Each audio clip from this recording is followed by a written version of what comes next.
మాకు గుడిసె ఉన్నది ముందు. మా గుడిసె 12 సంవత్సరాలు గుడిసెలో ఉన్నాం మేము. ఒకసారి మధ్యలో కాలిపోయింది. అప్పుడు కూడా చాలా ఇబ్బందుల్లో ఉన్నాము. అప్పుడు ముందు గత ప్రభుత్వం ఉన్నప్పుడు మాకు ఏం చేయలేదు. ఇప్పుడు కాంగ్రెస్ దిక్కు నుంచి వెళ్ళి మాకు ఇల్లు వచ్చింది. మాకు చాలా సంతోషంగా ఉంది. ఇల్లు ఇచ్చినందుకు హ్యాపీగా సంతోషంగా కట్టుకున్నాం మేము. రేవంత్ రెడ్డి మాకు ఇల్లు ఇచ్చిండు, సంతోషంగా ఉంది. నిన్న ఎమ్మెల్యే గారు వచ్చి ఇక్కడికి వచ్చి ఓపెనింగ్ చేసిండు మా ఇల్లు. ఇద్దరు సార్ వాళ్ళకు చాలా ధన్యవాదాలు తెలుపుకుంటూ చాలా సంతోషంగా ఉంది. నా కుటుంబం అంతా సంతోషంగా ఉంది. ఇప్పుడు చాలా ఆనందంగా ఉంది మాకు.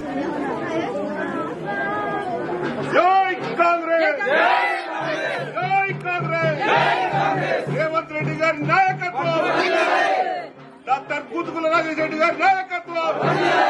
అసలైన తొలి వెలుగు. ఫాలో వాట్సాప్ @తొలి వెలుగు official.